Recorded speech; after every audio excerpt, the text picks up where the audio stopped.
Warga Lamongan digemparkan oleh terbongkarnya sebuah warung ayam geprek yang ternyata menggunakan daging manusia sebagai bahan utamanya. Awalnya warung itu terkenal karena rasanya yang gurih dan berbeda dari tempat lain, hingga membuat banyak pelanggan ketagihan. Namun kecurigaan muncul saat bau anyir menyengat dari dapur dan salah satu warga menemukan potongan tubuh manusia di tempat pembuangan belakang warung. Setelah diselidiki, terungkap bahwa sang pemilik telah lama membunuh korbannya dan mengolah dagingnya menjadi ayam geprek yang dijual setiap hari. Jalan Raya Lamongan membentang kelabu di bawah langit yang meremang, matahari sore terkubur di balik awan kelam yang bergulung seperti asap kematian. Angin membawa bau tanah basah, bercampur dengan aroma rempah yang menguar dari sebuah warung sederhana di pinggir jalan, warung ayam geprek gurih nikmat. Bangunan itu tak lebih dari gubuk semi permanen, dindingnya setengah tembok retak dan setengah anyaman bambu yang rapuh, seolah menyimpan rahasia yang tak pernah diucap. Papan kayu di depan warung bertuliskan nama itu dengan cat merah yang mulai mengelupas, huruf-hurufnya miring seperti coretan tangan yang gemetar. Di bawah papan, lampu neon tua berkedip pelan, memancarkan cahaya kuning pucat yang membuat suasana semakin ganjil. Warung itu selalu ramai, seolah memiliki daya tarik yang tak bisa dilawan. Setiap sore, puluhan orang berdesakan, rela antre di bangku-bangku plastik kusam hanya untuk menikmati seporsi ayam geprek dengan sambal yang konon tak ada duanya. Aroma kuah sambal itu menari di udara, pedas, gurih, dan menggoda. Namun ada sesuatu di dalamnya. Bau anyir samar yang sekilas tercium lalu lenyap, seolah ditelan oleh rempah-rempah yang mendidih di panci besar. Pelanggan tak peduli. Mereka tertawa, mengobrol, dan menyantap hidangan dengan lahap, tak menyadari bahwa setiap suapan membawa mereka lebih dekat ke rahasia mengerikan yang tersembunyi di balik dinding warung. Sukardi, pemilik warung, berdiri di belakang meja kayu yang penuh noda minyak. Pria parubaya itu bertubuh agak gemuk, wajahnya bulat dengan senyum yang terlalu ramah, seolah dipahat untuk menutupi sesuatu. Matanya kecil, menyipit setiap kali ia menyapa pelanggan dengan suara hangat. "Selamat sore, Mas." "Geprek pedas apa sedang?" Tangannya cekatan, mengiris daging, menuang sambal panas, dan menaburkan bawang goreng dengan gerakan yang terlalu sempurna, terlalu terlatih. Daging di piring pelanggan terlihat empuk, berwarna pucat dengan serat halus, berbeda dari ayam biasa, tapi tak ada yang mempertanyakannya. Rasa gurih itu membuat lidah lupa berpikir. Di sudut warung, Bayu duduk di bangku plastik yang goyah, seragam polisinya tersembunyi di bawah jaket lusuh agar tak menarik perhatian. Ia baru 2 minggu ditugaskan di Lamongan, masih asing dengan desa ini yang seolah menyimpan rahasia di setiap sudutnya. Rambutnya rapi, wajahnya tegas, tapi matanya selalu waspada, menangkap detail kecil yang luput dari orang lain.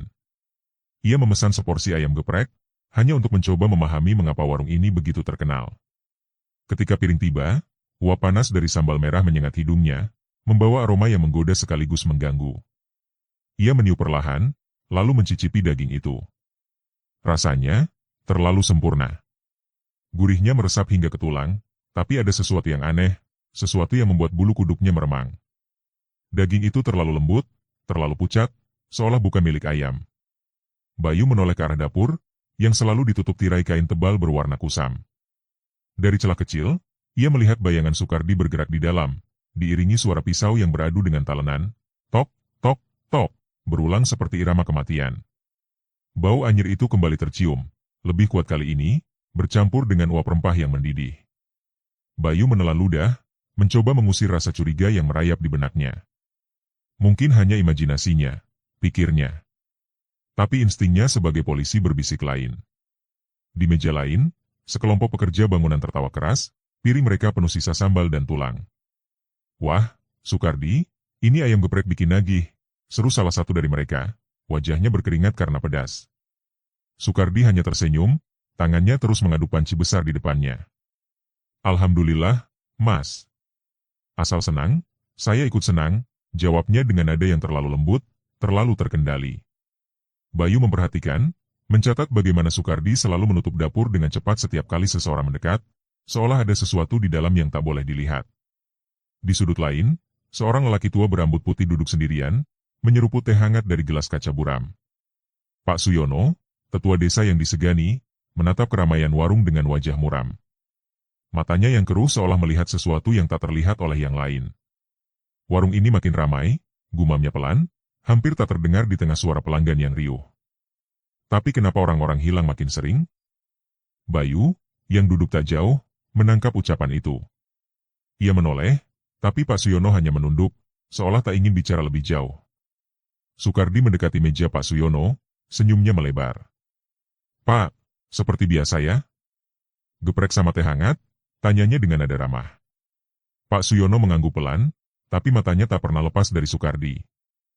"Iya, Sukardi. Tapi jangan kebanyakan daging." "Saya sudah tua," jawabnya, suaranya rendah, penuh makna. Sukardi tertawa kecil, "Tenang, Pak. Masakan saya sehat, semua orang cocok." Ia berbalik ke dapur, dan untuk sesaat, Bayu menangkap kilatan aneh di matanya, seperti bayangan kegelapan yang tersembunyi di balik senyum itu. Matahari mulai tenggelam, mewarnai langit dengan semburat merah darah yang seolah meramalkan sesuatu. Warung masih penuh, tapi udara terasa semakin berat, seolah dinding-dinding itu menyimpan rahasia yang menjerit untuk diungkap. Bayu membayar makanannya, melangkah keluar, tapi tak bisa menahan diri untuk menoleh sekali lagi. Dari balik jendela kecil dapur, ia melihat Sukardi menutup karung besar di lantai. Karung itu tampak berat, dan noda merah gelap samar terlihat di pinggir kainnya, seolah darah yang belum kering. Jantung Bayu berdetak lebih cepat. Ia mencoba menenangkan diri, berkata dalam hati bahwa itu mungkin hanya daging ayam segar. Tapi nalurinya berteriak, ada sesuatu yang salah, sangat salah. Malam menjelang, hujan rintik-rintik turun, menyelimuti Lamongan dengan kabut tipis. Warung Sukardi sudah tutup, pintu bambunya diturunkan, lampu depan padam. Hanya cahaya redup dari dapur yang masih menyala, diiringi suara samar pisau yang terus memotong.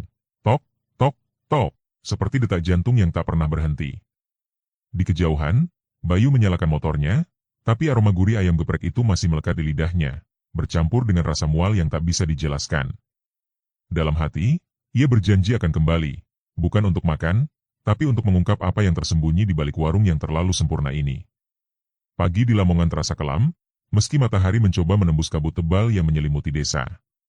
Pasar tradisional di pusat kota berderit dengan aktivitas, tapi ada ketegangan tak terucap yang merayap di antara para pedagang. Suara sayuran yang diiris, ayam yang dikokokkan, dan tawar-menawar warga bercampur dengan bisik-bisik pelan, seperti desisan ular yang siap menerkam. "Sudah dengar belum?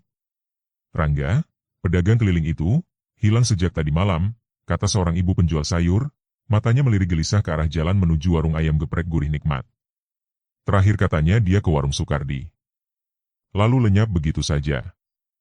Pedagang di sampingnya menggeleng, tangannya gemetar saat mengikat daun kol, bukan cuma Rangga.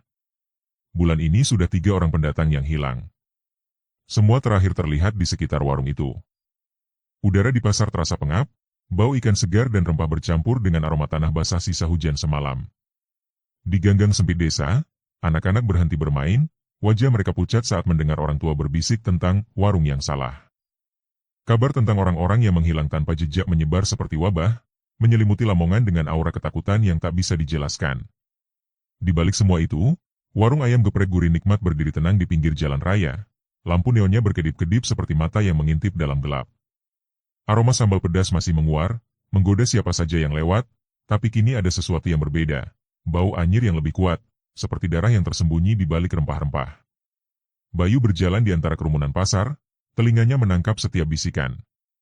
Seragam polisinya kali ini tersembunyi di bawah kaos polos dan jaket usang, tapi matanya tetap tajam, mencari-cari petunjuk.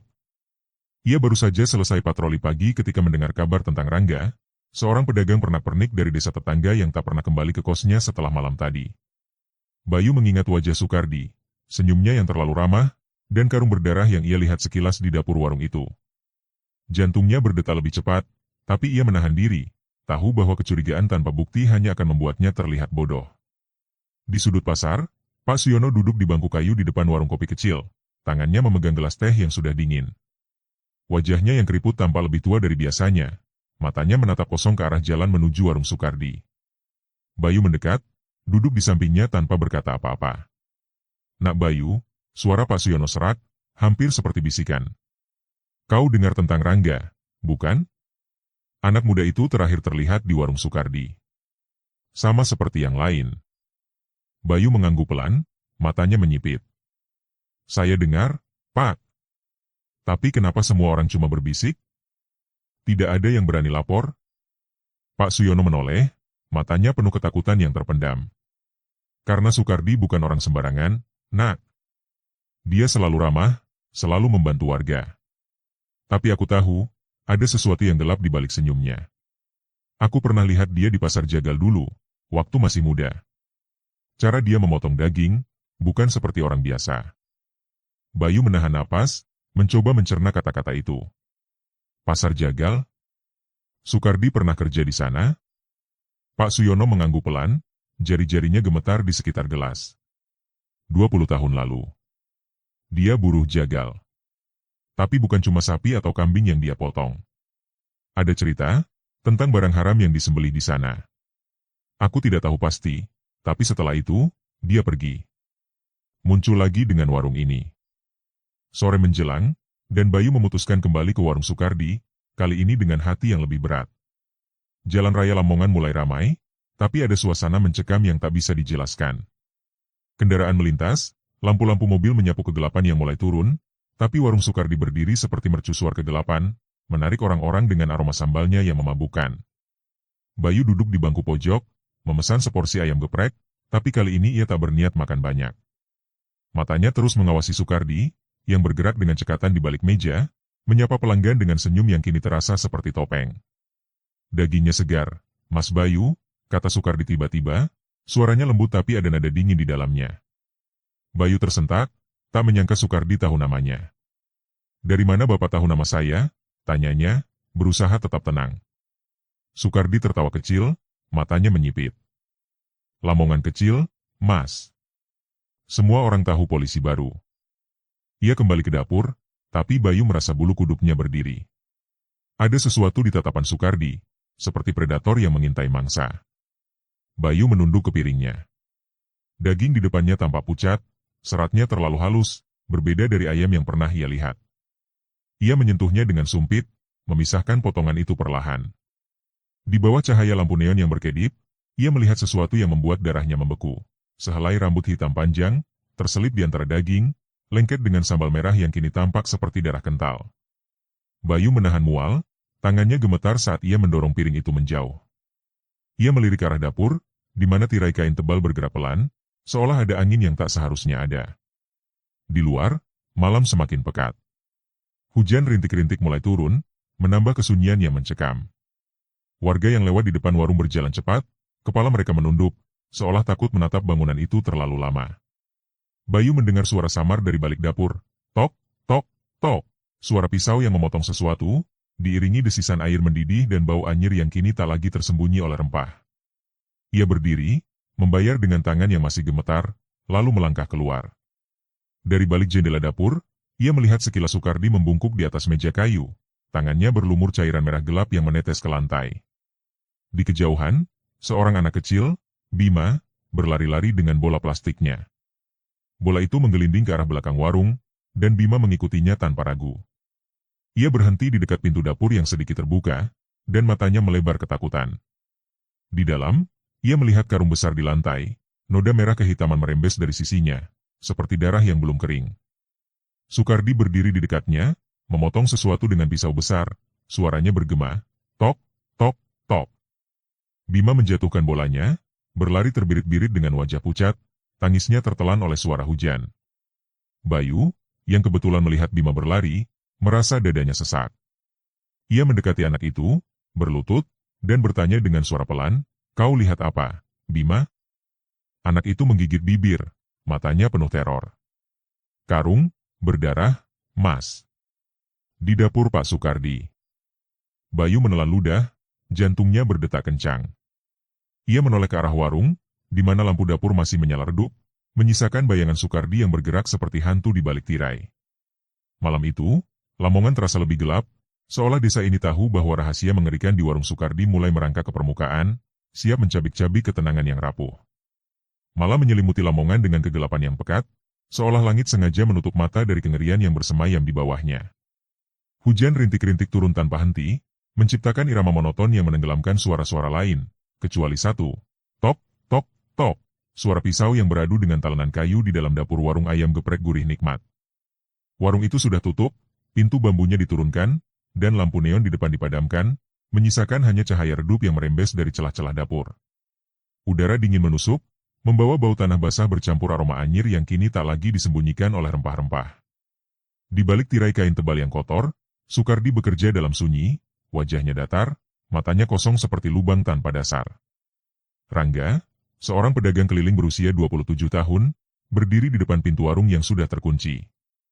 Tubuhnya lelah setelah seharian berkeliling desa menjajakan pernak-pernik murah. Perutnya keroncongan, dan aroma samar sambal pedas dari warung itu membuat air liurnya menetes. Ia mengetuk pintu dengan ragu, suaranya nyaris tertelan hujan. "Pak Sukardi, maaf, masih bisa pesan geprek? Saya lapar sekali." Dari dalam, langkah berat terdengar mendekat. Tirai dapur tersingkap sedikit, dan wajah Sukardi muncul, basah keringat meski udara malam begitu dingin.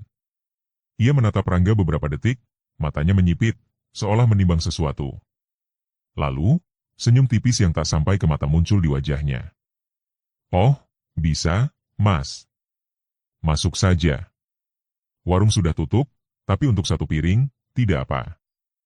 Rangga melangkah masuk dengan perasaan lega, tak menyadari bahwa pintu bambu di belakangnya ditutup dengan pelan, diikuti bunyi kunci yang berderit. Ia duduk di bangku plastik dekat pintu, menatap meja kayu yang penuh noda minyak dan goresan pisau. Dapur di belakang tirai mengeluarkan suara-suara aneh, desisan air mendidih, denting logam, dan bau anyir yang kini lebih tajam, seperti darah segar yang baru tumpah. Sukardi keluar dari dapur dengan cepat, membawa sepiring ayam geprek yang uapnya mengepul. Sambal merah di atas daging itu tampak kental, berkilau di bawah cahaya lampu dapur yang merangkak masuk. "Makan dulu, Mas. Baru dari keliling, pasti capek," kata Sukardi. Suaranya lembut tapi ada nada dingin yang membuat bulu kuduk Rangga meremang tanpa ia sadari. Rangga menyantap dengan lahap, sendoknya menciduk daging yang empuk dan sambal yang pedas membakar lidah. Rasanya memang luar biasa, gurihnya meresap hingga ke tulang, tapi ada sesuatu yang aneh, tekstur daging itu terlalu halus, terlalu lembut, seolah meleleh di mulut dengan cara yang tak wajar. Ia mengabaikan perasaan itu, terlalu lapar untuk berpikir. Sukardi berdiri di balik tirai, memperhatikan setiap suapan Rangga dengan mata yang tak berkedip, seperti elang yang mengintai mangsa. "Enak, kan, Mas?" tanyanya, suaranya hampir seperti bisikan. Rangga mengangguk, tersenyum. "Wah, Pak, ini enak banget. Beda dari yang lain." Sukardi mengangguk, lalu berbalik ke dapur. "Sebentar, saya ambilkan teh hangat, gratis untuk Mas." Ia kembali dengan gelas kaca buram, uap teh manis menguar lembut.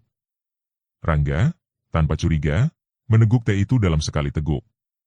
Hangatnya menyenangkan tenggorokan, tapi beberapa detik kemudian, pandangannya mulai kabur.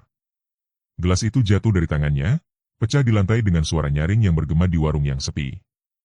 Tubuh Rangga goyah, matanya melebar penuh kebingungan sebelum akhirnya roboh ke lantai. Napasnya tersengal lalu berhenti. Sukardi berdiri di atas tubuh Rangga, wajahnya tetap tenang, seolah ia baru saja menyelesaikan transaksi biasa. Ia berlutut, memeriksa denyut nadi di leher Rangga dengan jari-jari yang dingin dan lengket. "Sudah aman?" gumamnya pelan, suaranya datar seperti membaca daftar belanja. Ia menyeret tubuh Rangga ke dapur, meninggalkan jejak geseran di lantai yang kotor. Tirai kain tebal menutup dengan rapat, menelan semua suara kecuali hujan yang terus berderai di luar. Di dalam dapur, kegelapan seolah hidup. Cahaya lampu tunggal yang menggantung di langit-langit berkedip pelan, menciptakan bayangan yang menari-nari di dinding penuh noda. Meja kayu besar di tengah ruangan dipenuhi goresan pisau dan bercak merah kehitaman yang tak pernah benar-benar bersih. Di sudut, sebuah karung besar tergeletak, sisinya basah oleh cairan merah gelap yang merembes ke lantai. Sukardi meletakkan tubuh Rangga di dekat meja, lalu mengambil pisau jagal dari rak. Bilahnya panjang, berkilat, dan penuh goresan. Saksi bisu dari banyak malam seperti ini. Dengan gerakan yang terlatih, Sukardi mulai bekerja. Pisau itu menyelam ke dalam daging dengan presisi yang mengerikan, memisahkan kulit dari otot dengan suara yang basah dan mengerikan. Cerak, seret, cerak. Darah mengalir deras, menggenang di lantai, menciptakan pola-pola gelap yang menyerupai lukisan kematian. Sukardi tak berkedip, wajahnya tak menunjukkan emosi, hanya fokus penuh seperti seniman yang sedang menyelesaikan karya agungnya. Ia memotong dengan kejam, sadis, setiap irisan disertai suara tulang yang retak dan daging yang robek. Potongan-potongan itu diletakkan di atas meja, disusun rapi seperti bahan masakan biasa, tapi ada sesuatu yang mengerikan dalam ketertiban itu. Jari tangan yang masih utuh, urat yang menggantung, dan potongan daging yang terlalu pucat untuk disebut ayam. Bau darah segar memenuhi udara, bercampur dengan uap dari panci besar yang masih mendidih di kompor. Sukardi mengambil beberapa potongan, mencucinya di bawah air keran yang berkarat, lalu memasukkannya ke dalam panci. Kuah sambal menyerap daging itu, warnanya berubah menjadi merah tua yang menggoda, seolah menyembunyikan asal-usulnya. Sukardi bersenandung pelan, lagu dangdut tua yang serak, suaranya kontras dengan kengerian di depannya. Ia membuka freezer besar di sudut dapur, udara dingin menyembur keluar, membawa aroma tajam yang lebih mengerikan dari bau darah. Di dalamnya, plastik-plastik bening berjejer rapi, masing-masing berisi potongan tubuh, lengan, paha, bahkan kepala yang matanya masih terbuka, menatap kosong ke kegelapan. Sukardi menatap hasil kerjanya, senyum tipis muncul di bibirnya. Besok akan lebih ramai, gumamnya, suaranya dingin seperti pisau yang baru ia gunakan. Ia menutup freezer, mengunci pintu dapur, dan memadamkan lampu. Warung kembali sunyi, hanya suara hujan dan angin yang bersiul di luar, seolah alam sendiri menolak menyaksikan apa yang baru saja terjadi. Di kejauhan, desa Lamongan tertidur dalam ketidaktahuan, tak menyadari bahwa malam itu satu nyawa lagi telah lenyap, ditelan oleh rahasia gelap di balik tirai dapur Sukardi. Malam di Lamongan terasa seperti perangkap yang perlahan menutup, udara lembab dan berat, penuh dengan bisikan kegelapan yang tak terucap. Jalan raya di pinggir warung ayam geprek gurih nikmat tampak lengang, hanya sesekali lampu mobil yang melintas menyapu kegelapan, menciptakan bayangan-bayangan mengerikan yang menari di dinding warung. Lampu neon di depan warung berkedip-kedip, seolah berusaha menyembunyikan rahasia yang terkubur di dalam. Bau sambal pedas masih menguar, tapi kini bercampur dengan aroma anyir yang lebih tajam, seperti darah yang tersisa di celah-celah kayu. Warung itu berdiri seperti makam hidup, menarik pelanggan dengan janji kelezatan sambil menyimpan kengerian yang tak terbayangkan.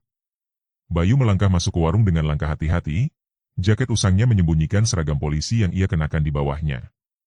Matanya tajam, menyapu setiap sudut ruangan, mencari celah untuk mengungkap apa yang ia rasakan sebagai kebenaran mengerikan.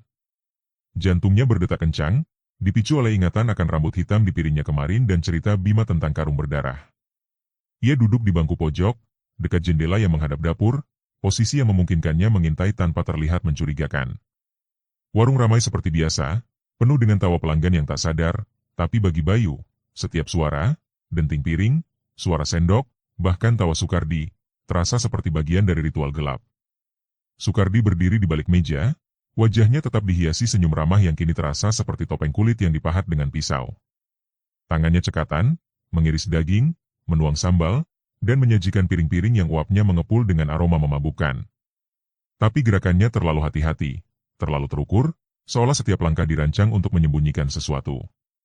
Bayu memperhatikan bagaimana Sukardi selalu menutup tirai dapur dengan cepat setiap kali seseorang mendekat, matanya melirik tajam ke arah pintu, seperti predator yang menjaga sarangnya. "Geprek pedas, Mas Bayu?" tanya Sukardi tiba-tiba, suaranya lembut tapi ada nada dingin yang membuat bulu kuduk Bayu berdiri. Malam di Lamongan terasa seperti perangkap yang perlahan menutup, udara lembab dan berat, penuh dengan bisikan kegelapan yang tak terucap. Jalan raya di pinggir warung ayam geprek gurih nikmat tampak lengang, hanya sesekali lampu mobil yang melintas menyapu kegelapan, menciptakan bayangan-bayangan mengerikan yang menari di dinding warung. Lampu neon di depan warung berkedip-kedip, seolah berusaha menyembunyikan rahasia yang terkubur di dalam.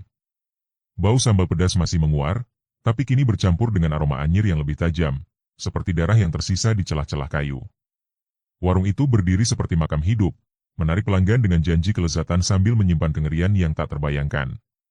Bayu melangkah masuk ke warung dengan langkah hati-hati, jaket usangnya menyembunyikan seragam polisi yang ia kenakan di bawahnya. Matanya tajam, menyapu setiap sudut ruangan, mencari celah untuk mengungkap apa yang ia rasakan sebagai kebenaran mengerikan. Jantungnya berdetak kencang, dipicu oleh ingatan akan rambut hitam di piringnya kemarin dan cerita Bima tentang karung berdarah. Ia duduk di bangku pojok, dekat jendela yang menghadap dapur, posisi yang memungkinkannya mengintai tanpa terlihat mencurigakan. Warung ramai seperti biasa, penuh dengan tawa pelanggan yang tak sadar, tapi bagi Bayu, setiap suara, denting piring, suara sendok, bahkan tawa Sukardi, terasa seperti bagian dari ritual gelap. Sukardi berdiri di balik meja, wajahnya tetap dihiasi senyum ramah yang kini terasa seperti topeng kulit yang dipahat dengan pisau. Tangannya cekatan, mengiris daging, menuang sambal, dan menyajikan piring-piring yang uapnya mengepul dengan aroma memabukkan. Tapi gerakannya terlalu hati-hati, terlalu terukur, seolah setiap langkah dirancang untuk menyembunyikan sesuatu. Bayu memperhatikan bagaimana Sukardi selalu menutup tirai dapur dengan cepat setiap kali seseorang mendekat, matanya melirik tajam ke arah pintu, seperti predator yang menjaga sarangnya. "Geprek pedas, Mas Bayu? Tanya Sukardi tiba-tiba, suaranya lembut tapi ada nada dingin yang membuat bulu kuduk Bayu berdiri. Kegelapan menyelimuti Lamongan seperti jubah maut, langit hitam pekat tanpa secercah bintang, hanya suara hujan yang berderai pelan, seolah alam sendiri berduka atas rahasia yang terkubur di desa ini. Pasar tua di pinggir kota, yang kini tinggal puing-puing kenangan, terasa hidup kembali dalam bayangan masa lalu Sukardi. 20 tahun lalu, tempat itu adalah neraka di bumi. Bau darah hewan bercampur dengan teriakan pedagang dan jeritan ternak yang disembelih. Di bawah lampu minyak yang berkedip, Sukardi, saat itu masih muda, berdiri di sudut pasar dengan pisau jagal di tangan, matanya kosong, wajahnya kaku, seolah jiwanya telah lama terkikis oleh aroma darah yang tak pernah pudar.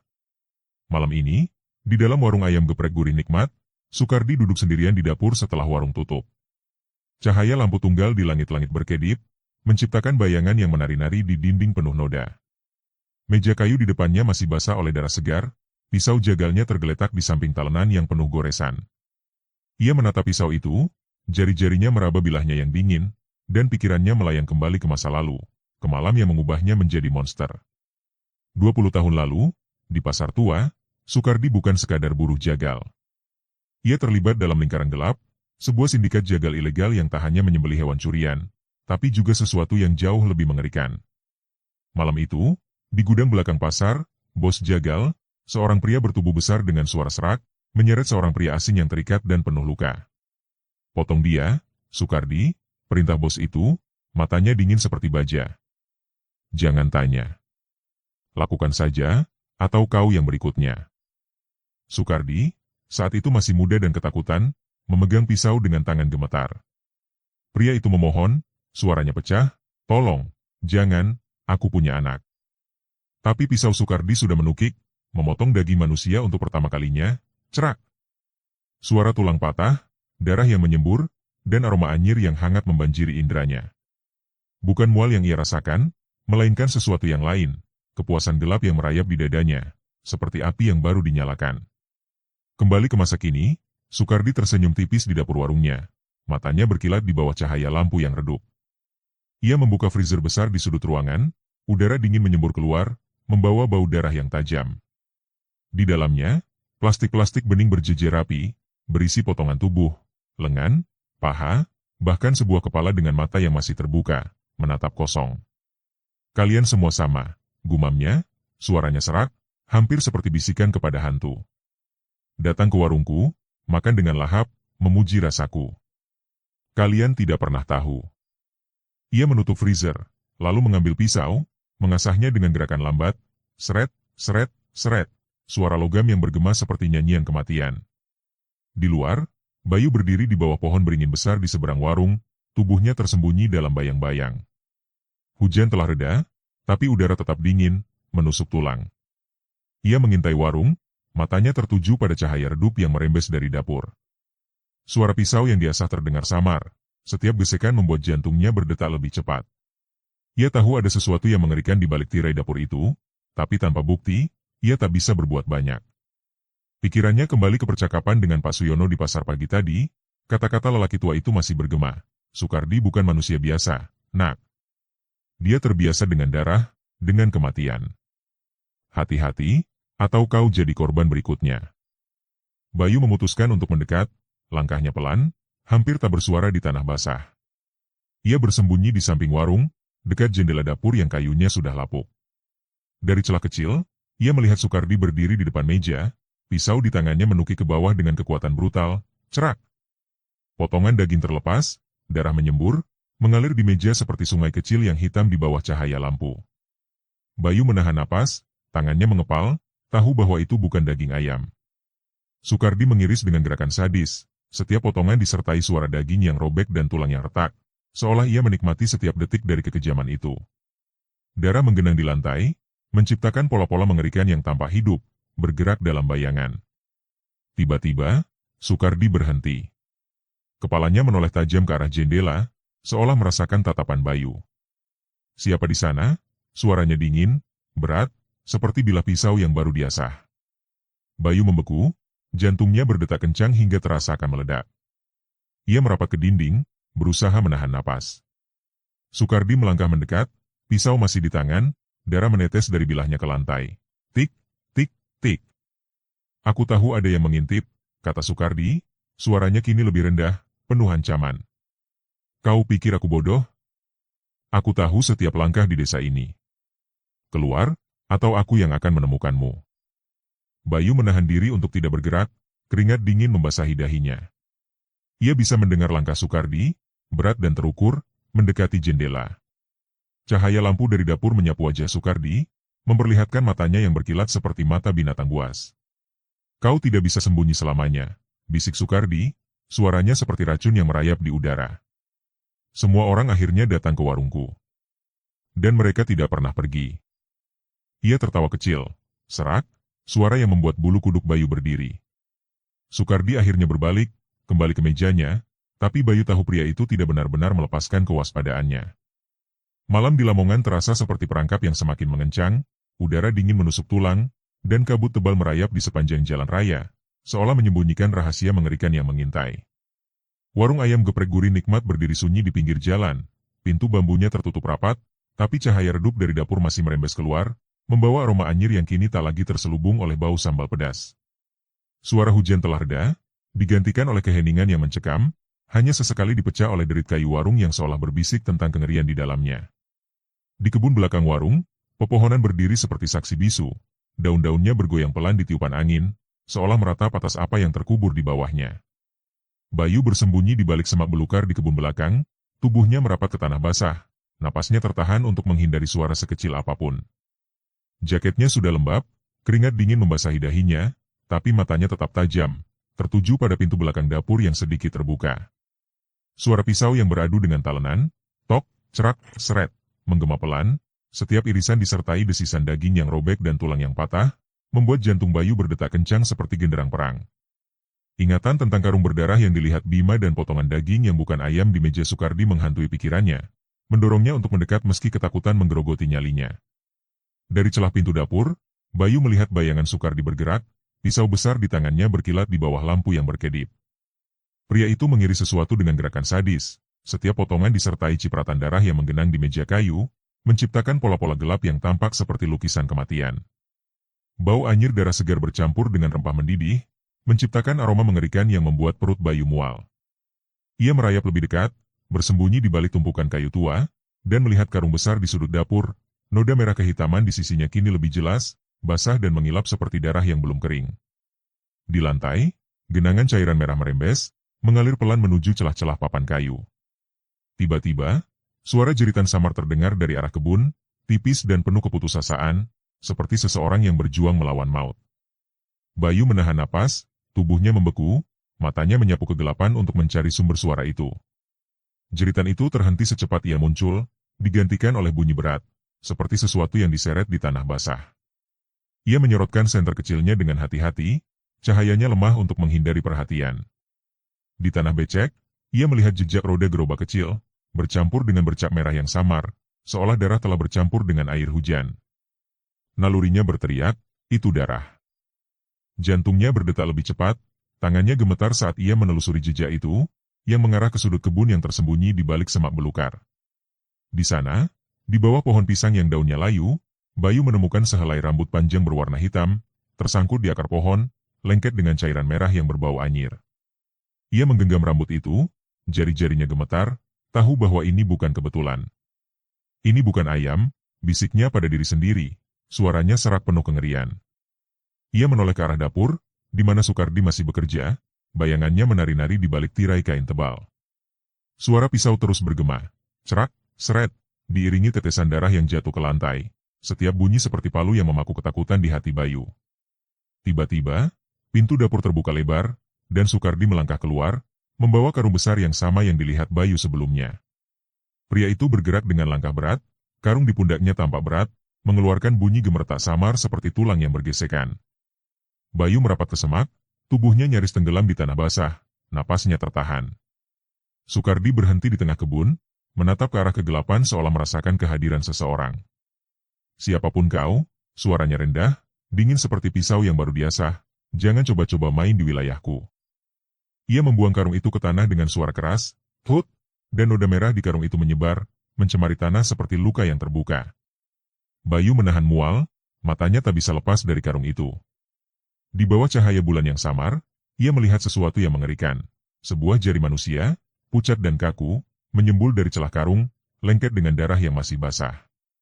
Soekardi mengambil sekop dari sudut kebun, mulai menggali tanah dengan gerakan cepat, brutal, seolah ingin menyembunyikan dosanya secepat mungkin. Setiap sekopan tanah disertai suara nafasnya yang berat, dan sesekali ia menoleh ke belakang, matanya menyapu kegelapan seperti elang yang mencari mangsa. Kalian semua akan makan di warungku, gumamnya, suaranya penuh ejekan, dan kalian akan suka, selalu suka. Bayu tahu ia harus bergerak, tapi kakinya terasa lumpuh, terperangkap oleh kengerian yang ia saksikan. Ia merogoh saku jaketnya, mengambil ponsel dengan tangan gemetar, mencoba merekam apa yang dilihatnya, tapi tangannya terlalu goyah untuk menangkap gambar dengan jelas. Soekardi tiba-tiba berhenti menggali, kepalanya menoleh tajam ke arah semak tempat Bayu bersembunyi.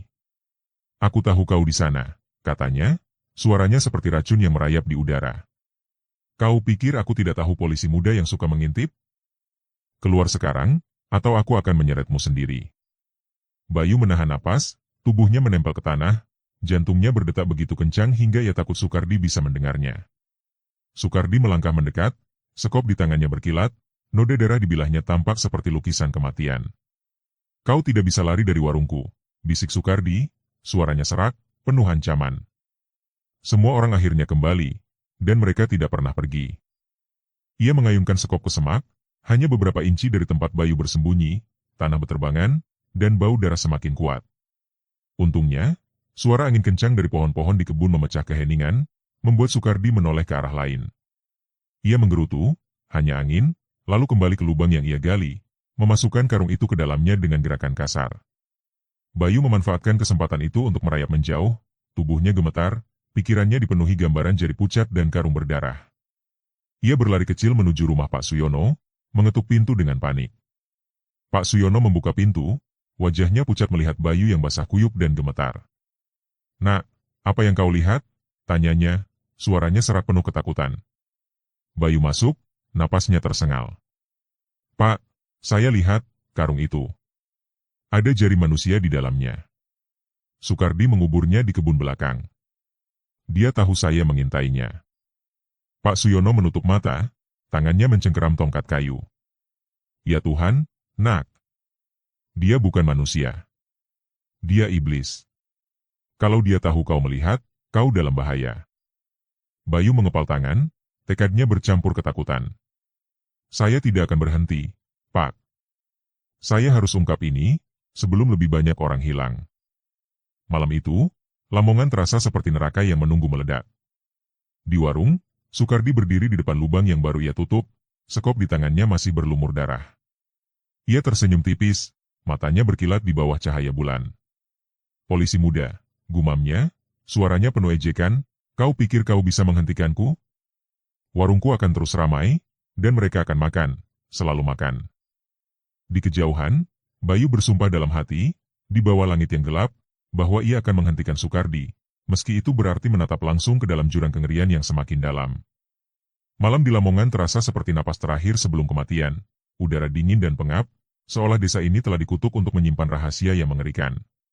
Warung ayam geprek gurih nikmat berdiri seperti makam yang hidup, pintu bambunya tertutup rapat, tapi cahaya redup dari dapur merembes keluar, membawa aroma anyir darah yang tak bisa lagi disembunyikan oleh uap sambal pedas. Suara jangkrik di kebun belakang terdengar seperti jeritan pelan, dan angin yang bersiul membawa bisikan kengerian yang merayap di setiap sudut. Di dalam dapur, Soekardi bekerja dalam sunyi, pisau jagalnya menari di atas talenan, tok, cerak, seret. Setiap irisan disertai suara daging yang robek dan tulang yang patah, seperti simfoni kematian yang tak pernah berhenti. Bayu bersembunyi di samping warung, tubuhnya merapat ke dinding kayu yang lapuk, jantungnya berdetak kencang seperti palu yang memukul dadanya.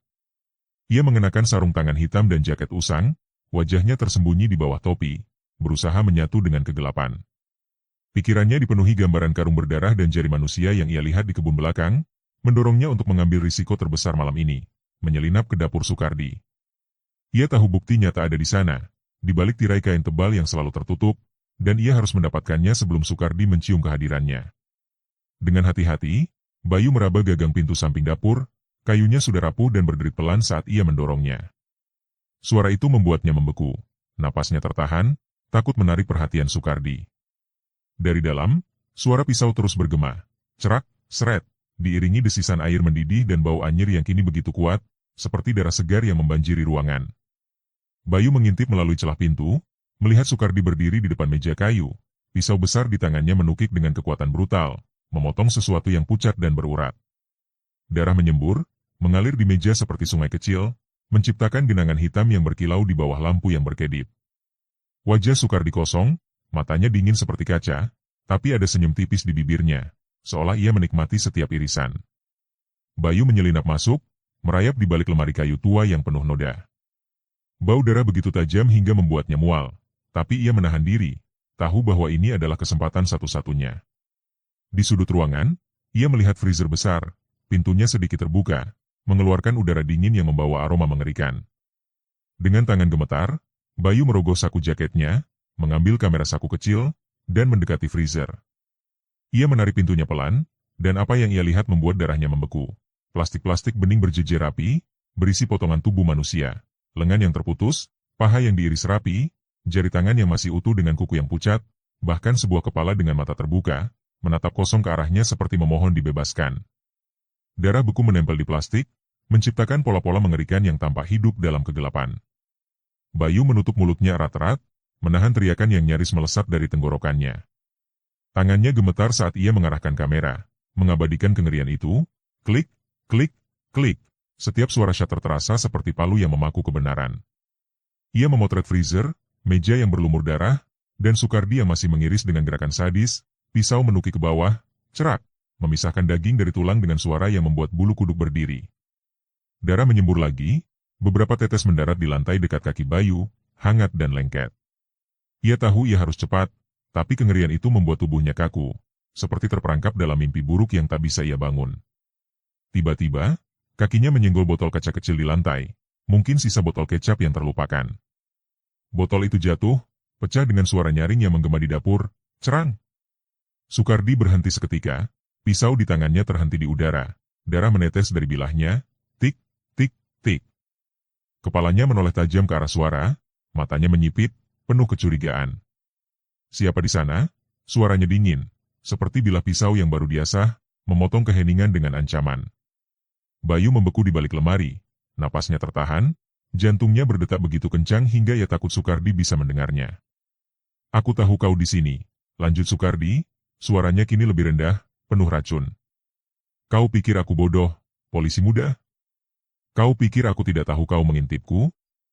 Soekardi melangkah mendekat, pisau masih di tangan, darah menetes ke lantai dengan setiap langkah. Bayu merapat ke lemari, tubuhnya gemetar, keringat dingin membasahi wajahnya. Ia bisa mendengar derit lantai kayu di bawah sepatu Soekardi, setiap langkah seperti hitungan mundur menuju kematian. "Kau tidak bisa sembunyi selamanya," bisik Soekardi, suaranya serak, seperti nyanyian kematian. "Semua orang datang ke warungku, dan mereka tidak pernah pergi. Kau akan jadi bagian dari itu, polisi." Ia mengayunkan pisau ke arah lemari, bilahnya hanya beberapa inci dari wajah Bayu, memotong udara dengan suara seret yang mengerikan. Tiba-tiba, angin kencang dari luar membuat jendela dapur berderit keras, mengalihkan perhatian Soekardi. Ia menggerutu, hanya angin, lalu berbalik ke mejanya, tapi matanya masih menyapu ruangan, seolah tahu ada sesuatu yang tak beres. Bayu memanfaatkan kesempatan itu, merayap keluar dengan hati-hati, tubuhnya nyaris tak bersuara di lantai yang licin oleh darah. Ia mendorong pintu samping, keluar ke kegelapan, dan berlari kecil menuju rumah Pak Suyono, kamera di tangannya terasa seperti bom yang siap meledak. Sesampainya di rumah Pak Suyono, Bayu mengetuk pintu dengan panik, napasnya tersengal, wajahnya pucat seperti mayat. Pak Suyono membuka pintu, matanya melebar melihat keadaan Bayu. "Nak, apa yang terjadi? Kau kelihatan seperti melihat hantu," suaranya serak, penuh ketakutan. Bayu masuk, tangannya gemetar saat ia mengeluarkan kamera. "Bukan hantu, Pak. Ini lebih buruk," katanya, suaranya pecah. Ia menyalakan kamera, menunjukkan foto-foto yang ia ambil, freezer penuh potongan tubuh, jari tangan yang pucat, kepala dengan mata kosong, dan meja yang berlumur darah. Pak Suyono menutup mulutnya, tubuhnya gemetar, air mata mengalir di pipinya yang keriput. "Ya Tuhan, ini nyata." "Soekardi, dia iblis," bisiknya, suaranya nyaris tak terdengar. Bayu menatapnya, matanya penuh tekad bercampur kengerian. "Pak, Ini bukti yang kita butuhkan. Saya akan bawa ini ke polisi besok pagi. Kita harus hentikan dia sebelum ada korban lagi. Pak Suyono mengangguk, tapi wajahnya dipenuhi ketakutan. Nak, kau sudah masuk ke sarangnya. Kalau dia tahu kau punya ini, dia tidak akan membiarkanmu hidup. Bayu mengepal tangan, tahu bahwa kata-kata itu benar. Di kejauhan, warung Sukardi masih berdiri dalam kegelapan, lampu dapurnya berkedip seperti mata yang tak pernah tidur, dan suara pisau, tok, cerak, seret, terus bergema, seperti janji kematian yang menanti siapapun yang berani mengungkap rahasia mengerikan di balik dapur itu. Langit Lamongan tenggelam dalam kegelapan yang mencekam, awan hitam menutupi bulan, seolah alam sendiri berusaha menyembunyikan kengerian yang merayap di desa ini. Warung ayam geprek gurih nikmat berdiri seperti monumen dosa, pintu bambunya tertutup rapat, tapi cahaya redup dari dapur masih merembes, membawa aroma anyir darah yang kini tak bisa lagi ditutupi oleh uap sambal pedas. Suara jangkrik di kebun belakang terdengar seperti jeritan pelan, dan angin yang bersiul membawa bau tanah basah bercampur dengan kematian. Di dalam dapur, Sukardi duduk di kursi kayu tua, pisau jagalnya berkilat di bawah lampu yang berkedip, tangannya berlumur darah yang belum kering. Matanya menyipit, seolah merasakan ancaman yang mendekat, dan senyum tipis di bibirnya penuh ejekan, seperti predator yang tahu mangsanya sudah terperangkap. Bayu melangkah cepat menuju kantor polisi di pusat kota, kamera saku di tangannya terasa seperti beban maut. Foto-foto mengerikan yang ia ambil malam tadi, freezer penuh potongan tubuh, jari manusia yang pucat, kepala dengan mata kosong, membakar pikirannya, membuatnya tak bisa tidur. Wajahnya pucat, keringat dingin membasahi dahinya, tapi tekadnya tak goyah. Ia harus melapor, harus menghentikan Sukardi sebelum lebih banyak nyawa lenyap. Di kantor polisi, Kompol Arman, perwira senior dengan tatapan tajam, menyambutnya di ruangan kecil yang bau kopi dan kertas tua. Bayu, kau kelihatan seperti baru keluar dari kubur, kata Arman, suaranya tegas tapi penuh perhatian. Apa yang kau bawa? Bayu mendorong kamera ke arah Arman, tangannya masih gemetar. Pak, ini buktinya. Saya masuk ke dapur Sukardi semalam. Lihat sendiri.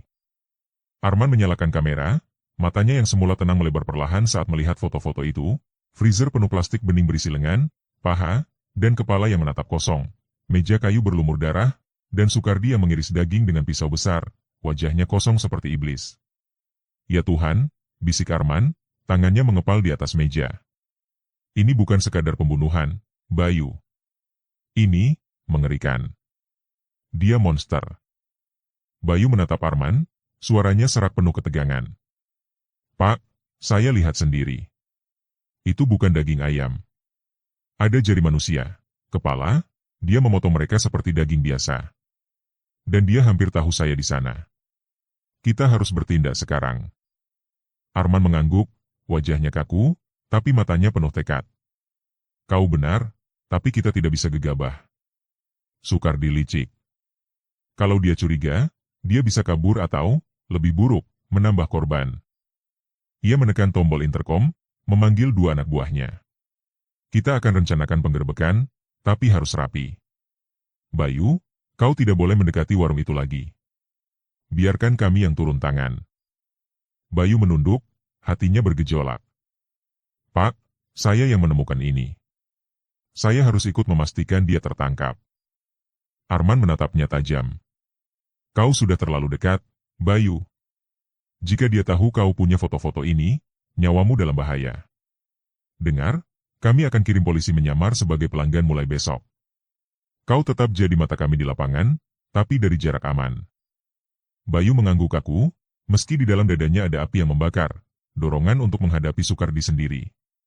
Sementara itu, di warung, Sukardi berdiri di dapur, pisau di tangannya masih meneteskan darah dari potongan terakhir yang ia kerjakan. Meja kayunya basah, genangan darah mengalir ke lantai, menciptakan pola-pola mengerikan yang tampak hidup di bawah cahaya lampu yang berkedip. Ia mengasah pisau, seret, seret, seret. Suara logam itu seperti nyanyian kematian yang ia nikmati. Matanya menyipit, mengingat suara botol pecah malam tadi. Polisi muda, gumamnya, suaranya dingin seperti es. Kau pikir aku tidak tahu kau masuk ke sini? Kau pikir aku bodoh? Ia tertawa kecil, serak, penuh ancaman. Kau akan datang lagi, dan kali ini, kau tidak akan keluar. Sukardi membuka freezer, memeriksa plastik-plastik bening yang berisi potongan tubuh. Ia meraba salah satunya, jari tangan yang pucat dengan kuku yang masih utuh, lalu tersenyum. Mereka semua suka masakanku, bisiknya, suaranya penuh ejekan. Dan kau, polisi, akan jadi bagian dari itu. Ia menutup freezer dengan keras, bunyinya menggema di dapur yang pengap. Di luar, angin bersiul, membawa bau darah yang meresap dari celah-celah dapur, seolah warung itu sendiri bernapas dengan kengerian. Sore harinya, Bayu kembali ke rumah Pak Suyono. Wajahnya masih pucat, pikirannya dipenuhi gambaran freezer mengerikan itu. Pak Suyono duduk di teras, tangannya memegang tongkat kayu, matanya menatap ke arah warung Sukardi di kejauhan. "Nak, sudah ada kabar?" tanyanya, suaranya serak penuh kekhawatiran.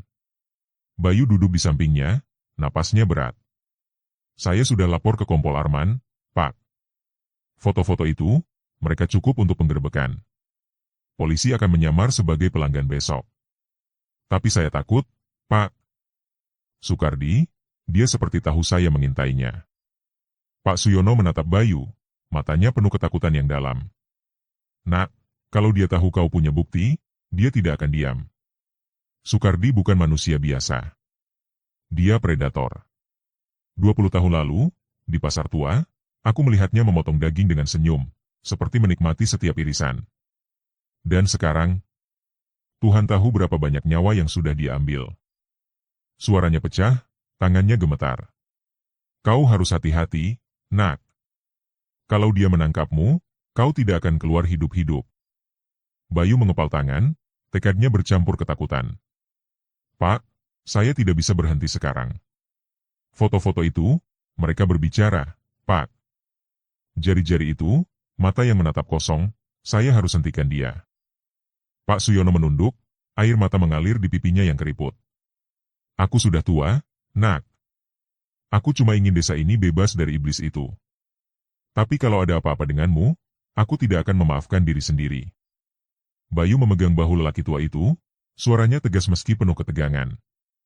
"Doakan saja, Pak. Besok, polisi akan bergerak. Sukardi tidak akan lolos."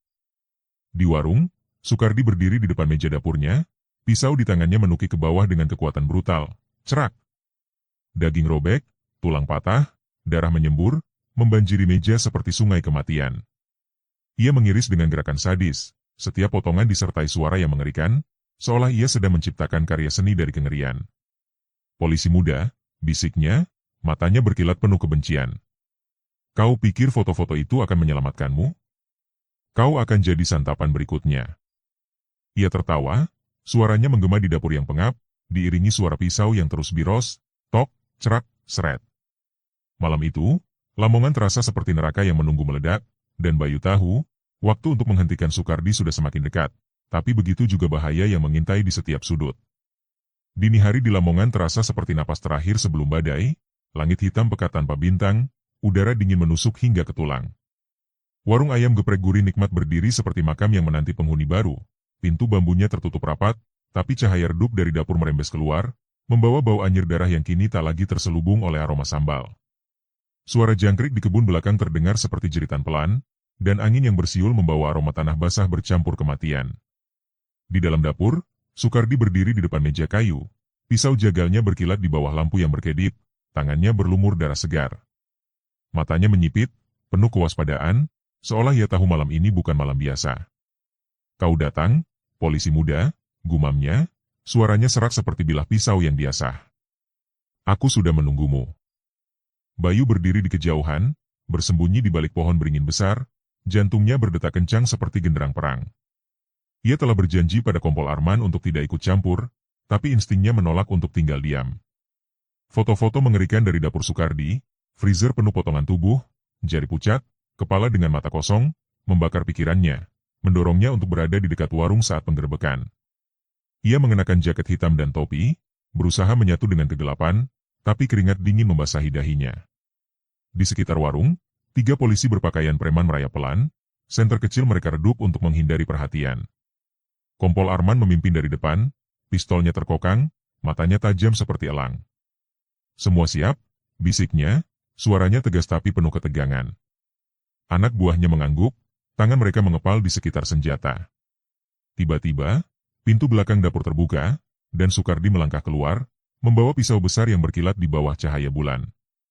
Ia bergerak cepat, seperti bayangan, menuju gudang tua di belakang warung, lorong rahasia yang ia siapkan untuk pelarian. Karung besar tersampir di pundaknya, mengeluarkan bunyi gemertak seperti tulang yang bergesekan, noda merah gelap merembes dari sisinya. Arman memberi kode tangan, dan polisi menyebar, mengurung Sukardi dari berbagai arah. Tapi Sukardi tiba-tiba berhenti, kepalanya menoleh tajam ke kegelapan.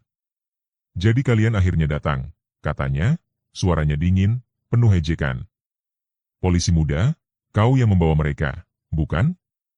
Aku tahu kau tidak akan diam." Bayu, yang masih bersembunyi, merasa jantungnya hampir berhenti. Sukardi tahu keberadaannya. Arman melangkah maju, pistolnya terarah. "Letakkan pisaumu, Sukardi. Kau sudah terkepung. Tidak ada jalan keluar."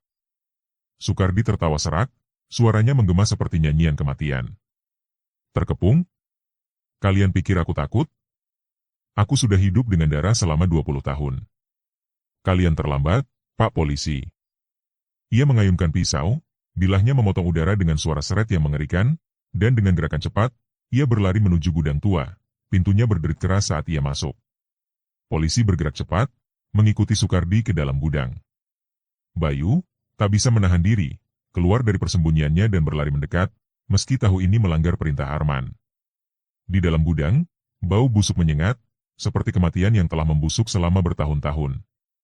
Drum-drum besi berkarat berjejer, beberapa penutupnya setengah terbuka, memperlihatkan cairan merah pekat yang menghitam.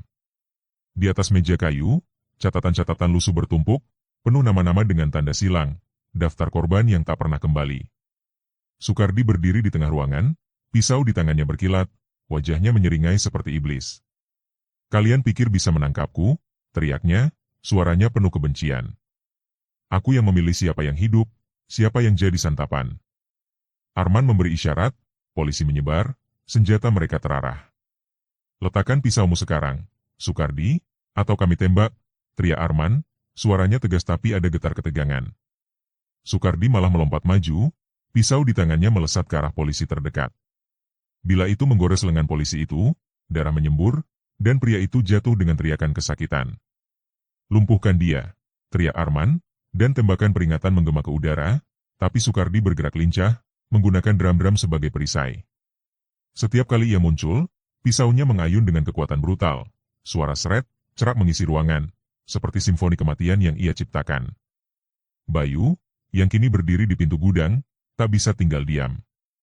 "Pak Arman, saya bisa membantu," teriaknya, suaranya penuh tekad bercampur ketakutan. Arman meliriknya, wajahnya tegang. "Bayu, keluar. Ini bukan tempatmu." Tapi Bayu tidak mundur, matanya terpaku pada Sukardi, yang kini menatapnya dengan senyum mengerikan. "Polisi muda," sapa Sukardi, suaranya seperti racun yang merayap. "Kau yang masuk ke dapurku, bukan? Kau yang mengambil foto-foto itu. Kali ini, kau akan jadi bagian dari masakanku." Ia melompat ke arah Bayu, pisau di tangannya menukik dengan kecepatan maut, hanya beberapa inci dari dada Bayu. Arman bergerak cepat, menubruk Bayu hingga keduanya jatuh ke samping. Pisau Sukardi menghantam dinding kayu dengan suara keras, cerak. Pertarungan jarak dekat meledak, Arman berusaha menahan Sukardi dengan tongkat, sementara Sukardi mengayunkan pisau dengan gerakan sadis, setiap serangan disertai tawa serak yang mengerikan. "Kalian tidak bisa menghentikanku," teriaknya, matanya berkilat seperti binatang buas. "Warungku akan terus ramai. Mereka akan makan, selalu makan." Polisi lain mencoba membantu, tapi ruang sempit membuat mereka kesulitan. Drum-drum besi bergoyang saat Sukardi menggunakannya sebagai perlindungan. Bayu bangkit, kepalanya pening setelah terbentur lantai, tapi amarahnya mengalahkan ketakutan. Ia melihat sebuah kayu panjang di sudut gudang, meraihnya, dan berlari ke arah Sukardi. Saat Sukardi mengayunkan pisau ke arah Arman, Bayu menghantamkan kayu itu ke lengan Sukardi dengan kekuatan penuh. Huak! Pisau itu nyaris terlepas, tapi Sukardi memutar tubuh, menghantam Bayu hingga terhuyung. "Bocah bodoh," geram Sukardi, matanya liar. "Kau akan jadi santapan terakhirku." Ia mengangkat pisau, siap menyerang lagi, tapi Arman bergerak lebih cepat, menendang pergelangan tangan Sukardi hingga pisau itu terpelanting ke sudut gudang. Polisi lain menyergap, menahan lengan Sukardi dan menekannya ke lantai. Sukardi meronta, tubuhnya kuat seperti kerasukan, mulutnya berteriak penuh amarah. Lepaskan aku. Kalian pengecut. Aku belum selesai. Arman memborgol tangannya dengan tegas, wajahnya dingin. Selesai sudah, Sukardi.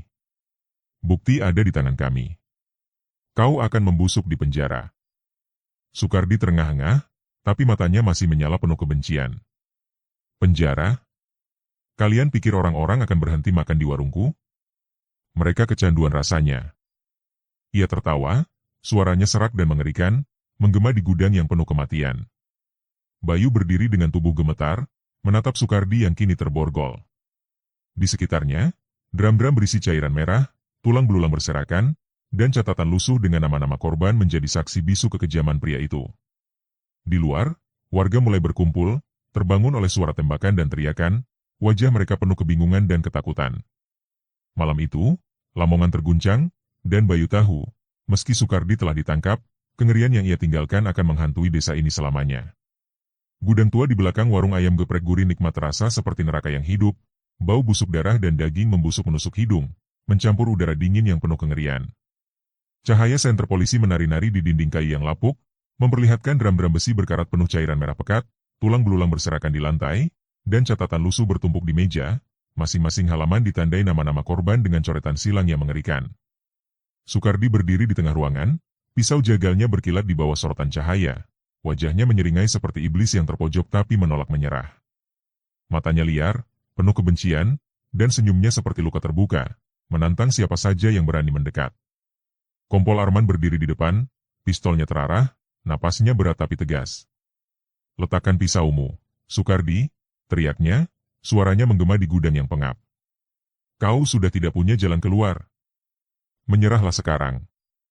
Sukardi tertawa keras, suaranya serak, seperti cakar yang menggores jiwa. Menyerah? Kau pikir aku takut pada kalian, Pak Polisi? Aku yang mengendalikan desa ini. Mereka makan dari tanganku, memuji masakanku, dan mereka akan kembali, selalu kembali. Ia mengayunkan pisau dengan gerakan brutal, bilahnya memotong udara dengan suara seret yang mengerikan, memaksa polisi di dekatnya mundur. Bayu, yang berdiri di pintu gudang meski dilarang Arman, merasa dadanya sesak. Gambar freezer penuh potongan tubuh, jari pucat, dan kepala dengan mata kosong menghantui pikirannya, bercampur dengan kemarahan yang membakar. Ia tidak bisa tinggal diam, tidak setelah melihat kengerian yang disembunyikan Sukardi. Sukardi, teriaknya, suaranya pecah, penuh emosi yang mengaduk. Kau monster. Berapa banyak nyawa yang kau ambil? Berapa banyak keluarga yang kau hancurkan? Matanya berkaca-kaca, campuran amarah dan kesedihan atas warga yang tak tahu telah memakan daging manusia di warung itu. Sukardi menoleh ke arah Bayu, matanya menyipit, senyumnya melebar penuh ejekan. Polisi muda, kau berani bicara soal monster? Kalian semua makan di warungku. Kau juga, Bayu. Kau menikmati rasanya, bukan? Gurih, lembut, tak tertandingi. Ia tertawa lagi, suaranya seperti pisau yang menusuk hati. Kalian semua sama. Kalian memuji, kalian antre, kalian ketagihan. Dan sekarang kau berani menunjukku? Kau bagian dari ini, polisi. Kata-kata itu menghantam Bayu seperti pukulan, membuatnya tersentak, rasa bersalah dan mual membanjiri dadanya. Arman melangkah maju, suaranya dingin tapi penuh kemarahan. Cukup, Sukardi. Kau pikir kau bisa lolos dengan ini? Bukti ada di tangan kami, freezer itu, drum-drum ini, catatan korbanmu. Kau akan membusuk di penjara. Sukardi memutar pisau di tangannya, darah dari potongan sebelumnya menetes ke lantai. Tik, tik, tik. Penjara, katanya, suaranya rendah, penuh ancaman. Kalian pikir jeruji besi bisa menghentikanku? Rasa masakanku akan terus hidup di lidah mereka. Mereka akan merindukanku, Pak Polisi. Dan kau, Bayu, kau akan mengingat rasa itu setiap kali kau tidur. Tanpa peringatan, Sukardi melompat ke depan, pisau di tangannya melesat ke arah polisi terdekat. Bila itu menggores lengan polisi itu, darah menyembur, dan pria itu jatuh dengan teriakan kesakitan. Lumpuhkan dia, teriak Arman, dan tembakan peringatan menggema, menggetarkan dinding gudang. Sukardi bergerak lincah, menggunakan drum-drum sebagai perisai, Setiap munculnya disertai ayunan pisau yang brutal, cerak, seret, seperti predator yang menolak dikalahkan. Bayu tak bisa menahan diri, berlari masuk, mengabaikan perintah Arman. "Sukardi, berhenti!" teriaknya, suaranya penuh kemarahan dan keputusasaan. "Kau tidak bisa lari dari ini. Semua tahu siapa kau sebenarnya." Sukardi menoleh, matanya berkilat penuh kebencian. "Kau yang akan berhenti, polisi muda," bentaknya, suaranya seperti racun. "Kau yang masuk ke dapurku, mengambil foto-foto itu. Kau pikir kau pahlawan? Kau hanyalah mangsa berikutnya." Ia melompat ke arah Bayu, pisau di tangannya menukik dengan kecepatan maut, hanya beberapa inci dari dada Bayu. Arman menubruk Bayu, mendorongnya jatuh ke samping, dan pisau Sukardi menghantam dinding kayu dengan suara keras, cerak. Pertarungan jarak dekat meledak, Arman berusaha menahan Sukardi dengan tongkat, sementara Sukardi mengayunkan pisau dengan gerakan sadis, setiap serangan disertai tawa serak yang mengerikan. "Kalian semua akan mati," teriaknya, matanya liar. "Warungku tidak akan pernah mati." Bayu bangkit, kepalanya pening, tapi amarahnya mengalahkan rasa takut. Ia melihat kayu panjang di sudut gudang, meraihnya, dan berlari ke arah Sukardi. "Kau hancurkan desa ini," teriak Bayu, suaranya pecah, penuh emosi. "Kau buat kami makan daging manusia. Kau buat kami jadi monster sepertimu." Ia menghantamkan kayu itu ke lengan Sukardi dengan kekuatan penuh. Huak! Pisau itu nyaris terlepas, tapi Sukardi memutar tubuh, menghantam Bayu hingga terhuyung. "Kau tidak tahu apa-apa, polisi," bentak Sukardi, suaranya penuh kebencian. "Aku memberi mereka kelezatan yang mereka inginkan. Aku memberi mereka sesuatu yang tidak bisa mereka lupakan." Bayu terjatuh, kepalanya membentur drum besi, pandangannya berkunang-kunang. Sukardi mengangkat pisau, siap menyerang lagi, matanya penuh kegilaan. "Kau akan jadi santapan terakhirku, Bayu," teriaknya, suaranya seperti jeritan dari neraka. Tapi detik itu, Arman bergerak cepat, menendang pergelangan tangan Sukardi dengan keras. Pisau itu terpelanting, jatuh ke sudut gudang dengan suara denting yang tajam. Polisi lain menyergap, menahan lengan Sukardi dan menekannya ke lantai. Sukardi meronta, tubuhnya kuat seperti kerasukan, mulutnya berteriak penuh amarah. "Lepaskan aku. Kalian pengecut. Aku belum selesai. Warungku akan hidup selamanya." Arman memborgol tangan Sukardi, wajahnya dingin tapi matanya penuh kemarahan. "Kau selesai, Sukardi," katanya, suaranya tegas seperti palu. "Bukti ada di tangan kami. Kau akan menghabiskan sisa hidupmu di balik jeruji, dan desa ini akan melupakanmu." Sukardi terengah-engah, tapi matanya masih menyala. "Melupakan? Tidak, Pak Polisi," bisiknya, suaranya serak penuh ejekan. "Setiap kali mereka makan, mereka akan mengingat rasa masakanku. Mereka akan merindukanku, dan kau, Bayu, kau akan bermimpi tentang rasa itu setiap malam."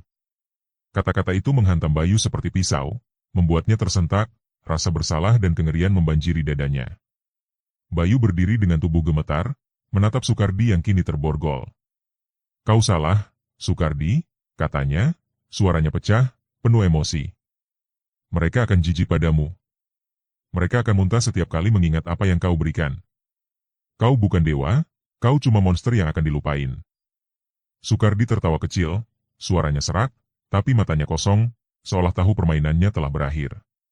Polisi mengangkatnya, menyeretnya keluar dari gudang, sementara warga mulai berkumpul di luar, wajah mereka penuh kebingungan dan ketakutan mendengar suara tembakan dan teriakan.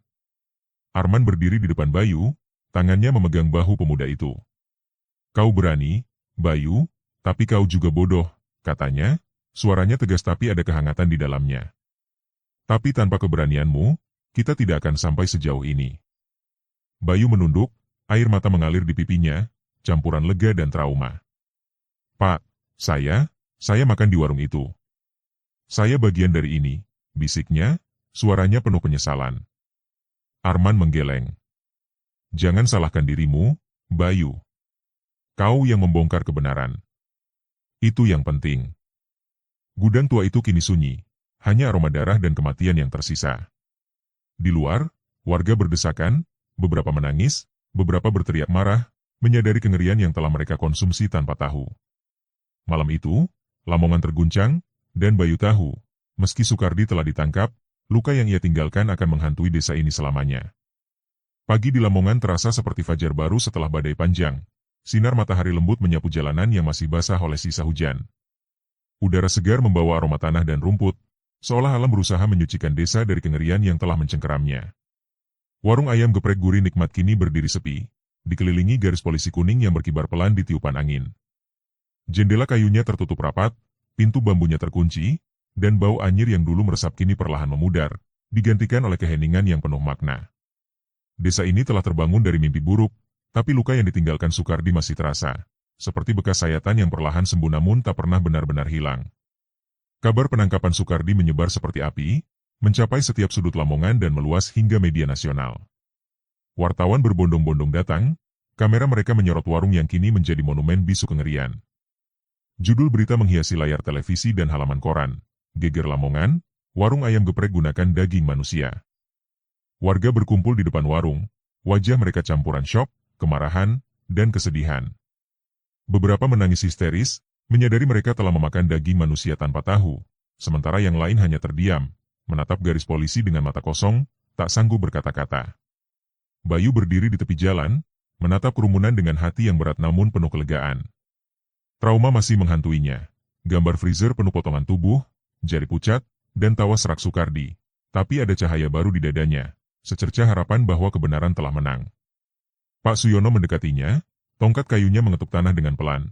Wajahnya yang keriput kini tampak lebih ringan meski masih diliputi kesedihan. Nak Bayu, katanya, suaranya lembut namun penuh makna, kau telah menyelamatkan desa ini.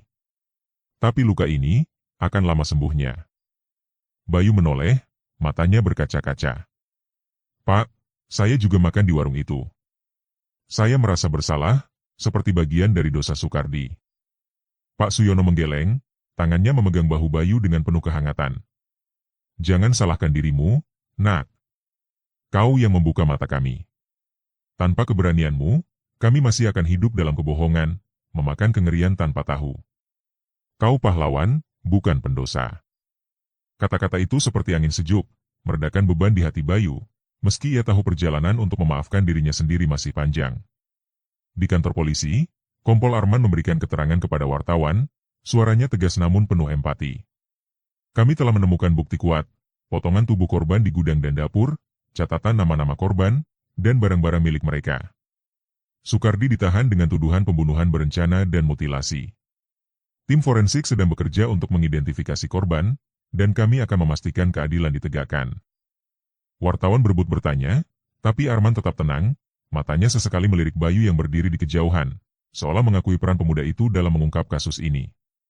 Hari itu, Sukardi dibawa ke markas polisi dengan pengawalan ketat. Borgol di tangannya berkilat di bawah sinar matahari, tapi wajahnya tetap kosong, tanpa penyesalan. Ia sempat menoleh ke kerumunan warga, tersenyum tipis, seolah ingin meninggalkan sisa-sisa ketakutan. Lihat dia, Bayu, bisik Pak Suyono. Suaranya gemetar. Dia masih bisa tersenyum setelah semua yang dia lakukan. Bayu mengepal tangan, matanya penuh tekad. Itu senyum terakhirnya di luar penjara, Pak. Dia tidak akan pernah menyakiti lagi. Minggu-minggu berikutnya, Lamongan mulai berjalan menuju penyembuhan. Warung Sukardi tetap ditutup, menjadi pengingat pahit akan kegelapan yang pernah bersemayam di sana. Keluarga korban datang ke kantor polisi, mencari jawaban tentang orang-orang yang mereka sayangi, yang hilang tanpa jejak. Setiap pengumuman hasil identifikasi forensik diiringi tangis pilu, tapi juga kelegaan bahwa kebenaran akhirnya terungkap. Bayu sering hadir, membantu menenangkan keluarga, meski dirinya sendiri masih bergulat dengan trauma. Setiap malam, ia bermimpi tentang dapur Sukardi, aroma anyir, dan tawa serak yang menghantui, tapi ia belajar untuk menghadapinya, tahu bahwa ia telah melakukan yang benar. Suatu sore, Bayu duduk sendirian di tepi sawah, menatap matahari terbenam yang mewarnai langit dengan semburat emas dan merah. Angin sejuk membelai wajahnya, membawa aroma bunga liar yang tumbuh di antara padi. Kompol Arman mendekat, kali ini tanpa seragam, hanya mengenakan kemeja sederhana. Kau kelihatan lebih tenang, Bayu, katanya, duduk di sampingnya. Bayu tersenyum tipis, matanya menatap Cakrawala. Bukan tenang, Pak. Mungkin, damai. Tapi saya masih merasa bersalah. Saya makan di warung itu, sama seperti warga lain. Arman menepuk bahunya, suaranya penuh kebijaksanaan. Kau bukan pelaku, Bayu. Kau korban, seperti mereka semua. Tapi kau memilih untuk tidak menutup mata. Itu yang membuatmu berbeda. Kau membawa cahaya ke kegelapan, dan itu bukan hal kecil. Bayu menarik napas panjang, kata-kata itu seperti obor yang menerangi sudut gelap di hatinya. Pak, saya belajar sesuatu dari ini semua, katanya, suaranya lembut tapi penuh makna. Kebenaran itu seperti matahari. Kadang tersembunyi di balik awan, tapi selalu ada, menunggu untuk ditemukan. Dan kita harus berani mencarinya, meski itu menyakitkan. Arman mengangguk, matanya penuh kekaguman. Itu filosofi yang dalam, Bayu. Kau muda, tapi kau sudah paham apa arti keberanian. Desa ini berutang padamu. Bayu tersenyum, untuk pertama kali dalam beberapa minggu, senyumnya tulus. Bukan saya, Pak. Kita semua. Pak Suyono, warga yang berani bersuara, dan Anda. Kita bersama-sama membawa kebenaran itu keluar. Malam itu, di balai desa, warga berkumpul untuk menonton sidang perdana Soekardi di televisi. Hakim membacakan dakwaan dengan suara tegas, sementara Soekardi duduk diam, tatapannya kosong, seolah jiwanya telah lama meninggalkan tubuhnya. Warga menonton dengan perasaan campur aduk, kemarahan, kesedihan, tapi juga kelegaan. Pak Suyono duduk di samping Bayu, tangannya memegang bahu pemuda itu. Akhirnya keadilan mulai berjalan, Nak, katanya, suaranya penuh harapan. Luka ini tidak akan pernah hilang, tapi kita bisa membangun kembali. Bersama. Bayu mengangguk, matanya menatap layar. Yang penting, Pak, dia tidak bisa menyakiti lagi. Itu cukup untukku. Hari-hari berikutnya, Lamongan mulai pulih. Anak-anak kembali bermain di halaman, suara tawa mereka mengisi udara, seolah membawa kehidupan kembali ke desa. Pasar ramai lagi, pedagang sayur tersenyum meski dengan hati yang masih terluka. Suara azan dari surau terdengar merdu, seperti doa untuk penyembuhan. Bayu memilih untuk terus bertugas sebagai polisi, tapi kini dengan misi baru, ia mulai menulis catatan tentang kasus Soekardi, tentang bahaya menutup mata terhadap tanda-tanda kecil, dan tentang keberanian untuk bersuara. Tulisannya dibaca banyak orang, menjadi inspirasi bagi mereka yang ingin melawan kegelapan dalam hidup mereka. Suatu malam, Bayu kembali duduk di tepi sawah, menatap langit penuh bintang yang kini terlihat lebih terang. Angin malam membelai wajahnya, dan untuk pertama kalinya, ia merasa damai. Ia teringat kata-kata Pak Suyono, kebenaran itu seperti pohon beringin, Nak. Akarnya dalam, cabangnya menaungi, dan meski badai datang, ia tetap berdiri. Bayu tersenyum, menyadari bahwa hidup adalah tentang menemukan cahaya di tengah kegelapan, tentang berani melangkah meski ketakutan menghadang, dan tentang membangun kembali dari reruntuhan.